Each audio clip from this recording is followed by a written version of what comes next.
सो hey guys यार, welcome to our channel failure Chirag blogs. तो guys इस वीडियो में आपको अपना पूरा रूटीन दिखाऊंगा कि ये जो मेरी लाइफ टाइम क्रोनिक डिजीज़ है इसको मैं कैसे मैनेज करता हूँ और मैं क्या क्या चीज़ें करता हूँ। लाइक दवाइयाँ चल रही हैं और कैसे कैसे मैनेज होती है और डे रूटीन में क्या मैनेज करना पड़ता है और मैं कितना सफ़र करता हूँ पूरे दिन में, ये चीज़ बताऊँगा। तो गाइस मैं सबसे पहले खाली पेट दवा पीता हूँ, एक काढ़ा टाइप कह सकते हो। और हाँ, ध्यान रखना मैं आयुर्वेद इलाज कर रहा हूँ, ना कि इंग्लिश, क्योंकि इंग्लिश में इसका इलाज नहीं है। There is no cure in English.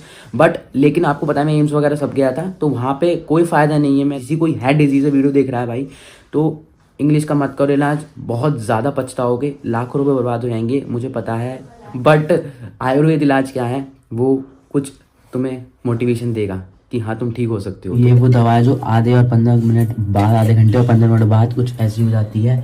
और अब इसको मैं छानता हूँ और अब पीता हूँ। बहुत ज़्यादा कड़वी होती है पीने में। तो भाई अब मैं तुम्हें कुछ ऐसी चीज़ दिखाने जा रहा हूँ जिससे तुम्हें हल्का सा शौक हो सकते हो और नहीं भी हो सकते, ये मुझे नहीं पता। तो देखो भाई, ये दवाएं आयुर्वेद से क्या फ़ायदा है। लाइक आयुर्वेद जो होती है वो जड़ से ख़त्म करती है किसी बीमारी को। तो मेरा आयुर्वेद इलाज चल रहा है और लाइक मैं काफ़ी ज़्यादा ठीक लग रहा हूँ। अगर मैं इंग्लिश की खा रहा था तो उसमें क्या होता था, वो डिजीज़ को उसी टाइम तक ही बंद कर देती थी। जो आयुर्वेद होती है वो परमानेंटली ख़त्म कर देती है डिजीज़ को। बट उसमें क्या होता है, 90% इट इज़ योर परहेज and 10% is your medicine only. एक चीज़ बता देता हूँ, जितनी भी पीछे मेडिसिन दिख रही है या मैंने आपको दिखाई हैं, हफ्ते की हैं मेरी, इससे ज़्यादा मैं फेंक चुका हूँ डस्टबिन में बोतलें। 7 दिन में हर बार आती हैं ये, मतलब इतनी सारी तो नहीं आती हैं हफ्ते में, बट 8-10 बोतलें आती हैं। प्लस जो अभी दिखाया था काढ़ा वगैरह आता है, खाने वाली दवा आती है, सब आता है। टोटल मिला के 7 दिन बाद आती हैं। और ये इतनी सस्ती दवाइयाँ हैं, इतनी सस्ती दवाइयाँ हैं कि हर हफ्ते, हर 7 दिन बाद मैं एक रियलमी नार्जो 53 निकाल सकता हूँ। तो सबसे पहले तो भैया हमें उठाना पड़ेगा थर्मस, क्योंकि ये जो दवाएं सब गर्म पानी से खानी होती हैं। चलते हैं भैया पानी गर्म करने। ये मेरी खाली पेट चलती है, ठीक है। नंबरिंग चली हुई है, 1 नंबर के बाद आते हैं हम 2 नंबर पे। अब हमारा 2 नंबर का है, जल्दी से ढूंढते हैं। ये है मेरा खाली पेट। देन मुझे कुछ खाना पड़ता है, लाइक फल फ्रूट खा लूँ कुछ मैं, उसके बाद फिर मेरा पेट भर जाएगा थोड़ा, तो उसके बाद ये चालू होता है। ढक्कन खोल लिया है 2 नंबर का। ये 2 नंबर दवा है हमारी।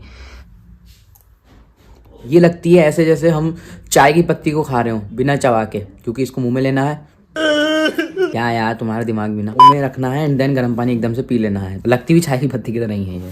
तो ये मेरा 3 नंबर है, मेरे को शायद से खानी पड़ती है 4 नंबर। इसमें क्या है देखो, मैं बताता हूँ क्या है। देखो ये मेमोरी की है, क्योंकि इस डिजीज में मेमोरी भी लॉस होने लगती है। तो भाई ये दवा है, इसको बेलन से पहले तो हमें क्या करेंगे, इसे फोड़ लेंगे।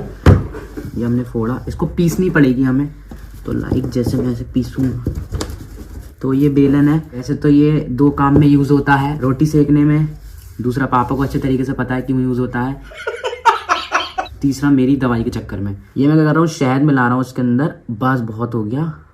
एक रीज़न ये भी है कि ये दवा इसलिए महंगी बहुत है, क्योंकि इस दवा में जो अभी मैंने मिक्स करी है, दिखेगा तो नहीं, इसमें सोने की भस्म मिली हुई है। लाइक हाँ, मैं सोना खा रहा हूँ।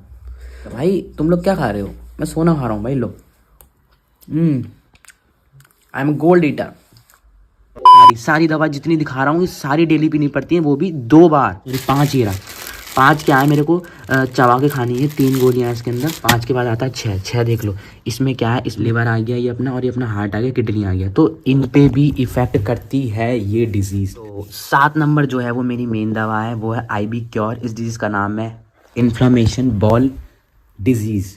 तो इन्फ्लामेशन बॉल डिजीज़ में ही आती है क्रोन्स डिजीज़ और अल्सरेटिव कोलाइटिस, और दोनों भाई हैं। करते हैं 8 नंबर की। ये बहुत कड़वी है यार ये। तो ये 8 नंबर हो चुका है। 8 नंबर के बाद आता है हमारा लास्ट है हमारा ये, जो कि मेरे को खाना खाने के बाद खानी पड़ती है, ठीक है। तो भाई इतना मान सकते हो कि ये 15-15 मिनट पे सारी दवा खानी, तो 15 × 8 कर लो।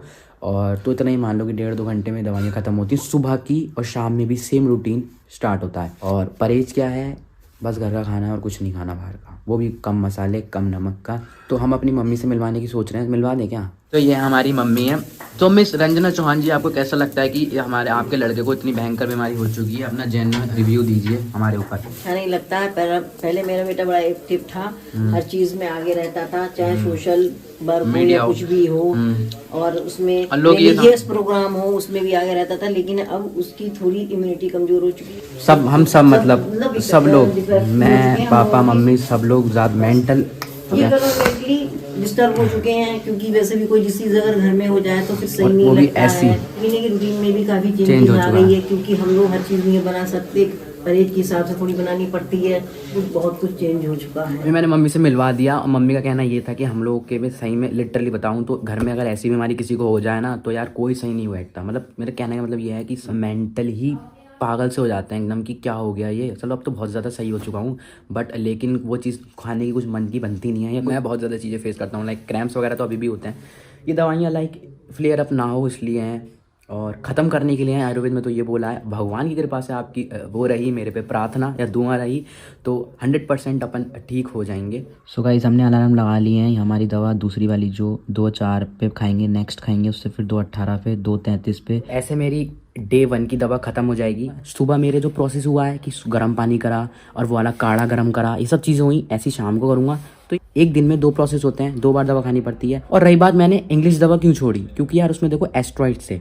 एस्ट्रॉइड्स मैं लगातार कम से कम 3-4 महीने से लगातार खा रहा था और उससे तुम्हें पता है एस्ट्रॉइड क्या होते हैं यार। लिटरली बंदा कुछ टाइम के लिए भी खाता है ना एस्ट्रॉइड, तो कुछ टाइम के लिए ही खाता है, लिमिट होती है भाई। और ये कहना है लाइफ टाइम खाओ। एम्स वाले क्या, ये बीमारी में करना ही पड़ता है, कहीं भी चले जाओ तुम। वो लाइफ टाइम में लाइफ नहीं बचती मेरी, टाइम तो बचता पर अगर मैं एस्ट्रॉइड लगातार खाता रहता तो। मुझे खुद दिखने लगे थे अंदर के मेरे पार्ट्स हल्के हल्के खराब होने लगे थे, खुद अंदर फील होने लगता है। और रही बात क्या फ़ायदा यार कि हम एक बीमारी ठीक कर रहे हैं, 100 बीमारी आ जाए, मेरा पार्ट ख़राब हो जाए, उससे कोई फ़ायदा नहीं। तो हम आयुर्वेद पे शिफ्ट हो गए। आयुर्वेद का एडवांटेज ये है कि इसका कोई डिसएडवांटेज नहीं है और डिसएडवांटेज इसका ये है कि इसके प्राइस बहुत आएंगे। लाइक अच्छों के पसीने छूट जाते हैं। इतनी महंगी दवा आ रही है, इतनी महंगी दवा आ रही है। मेरी दवा तुम खा रहे हो, इंग्लिश की बात कर रहा हूँ मैं, बट प्रॉब्लम क्या है, जैसे तुम दवा एक दिन की तुमने छोड़ी, 3 टाइम ऑस्ट्रॉइड खा रहा था पर डे, सोच लो कितना इंटेक आया होगा 3-4 महीने में।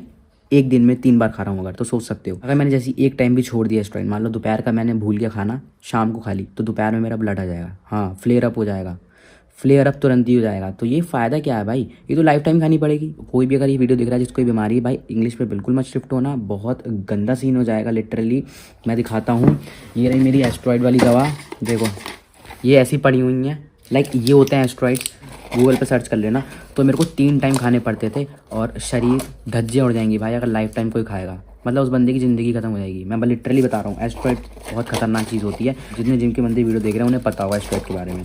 सो गाइस सारी दवाइयाँ मेरी कंप्लीट हो चुकी हैं। पूरा दिन तो यार दवाई में निकल जाता है, 2 घंटे सुबह को 2 घंटे शाम को 2। खाने का सीन ये है मेरा कि जैसे मान लो मैंने सुबह को खाता हूँ, फल वगैरह खा लिए मैंने, उसके बाद मैं दोपहर में नहीं खाता, दोपहर का स्किप कर देता हूँ क्योंकि थोड़ा रेस्ट मिलता है कोलन को, थोड़ी आंत वात को रेस्ट मिल जाता है मेरी, वरना मेरे दर्द होता रहता है, फिर मेरे को एकदम वॉशरूम भी जाना पड़ जाता है। इसलिए मैं ज़्यादा प्रेशर नहीं डालता अपने कोलन पे। और जो खाना खा लेता हूँ मैं 6 बजे से पहले ही खा लेता हूँ। क्योंकि फिर वो उसको डाइजेस्ट होने में बहुत देर लगती है। और नॉर्मल भी तुम लोगों को खा लेना चाहिए यार, तुम अगर सही हो तो तुम्हें तो नॉर्मली खा लेना चाहिए 8 बजे तक ही, 9 बजे तक, 12 मत बजाया करो, 10-11। परहेज यही है भाई कि जब भूख लगे तब खाओ, ज़्यादा नहीं खाना है। खाना भूख लगी है तो टुकड़ों में खाओ। यार कभी कभी ऐसा भी लगता है कि 4 रोटी की भूख लगी है तो उसको 2-2 टुकड़ों में खाओ। तो यार मन तो करता ही है कि एक साथ 4 रोटी मिल जाए, नहीं, फिर उसको टुकड़ों में खाओ। ऐसा वो 2 टाइम ही खाओ, कम खाओ। थोड़ा भी फिजिकल वर्क भी कम बताया, जैसे हैवी वेट वगैरह नहीं उठा सकता कि सोच रहा हूँ, नहीं ये भी नहीं कर सकता, खाली वॉक कर सकता हूँ बस। तो इस वीडियो का मेरा एम बस इतना ही था, ये पूरा अपना डे रूटीन दिखाना। तो यही मेरा डे रूटीन चल रहा है कम से कम 3-4 महीने से, और कब तक चलेगा ये मुझे भी नहीं पता। और देखो घर का खाना इतना बढ़िया होता है कि इस बीमारी में भी घर का ही खाना बताया है, बाहर का तो खा ही नहीं सकते obviously. Thank you for watching this video guys. और बस इतना बोलूँगा यार, प्लीज़ यार अपना ख्याल रखो सब यार। देखो ज़िंदगी एक मिलती है, उसको मज़े से जियो। और हाँ एक चीज़ बताने जा रहा हूँ कि फ्लेयर अप में होता क्या है वो इस वीडियो में आपको पता चल जाएगा। मैंने ऊपर पहले से ही डाल रखी है, बहुत गंदा सीन होता है, तो जाके देखो पता चलेगा फ्लेयर अप में क्या होता है।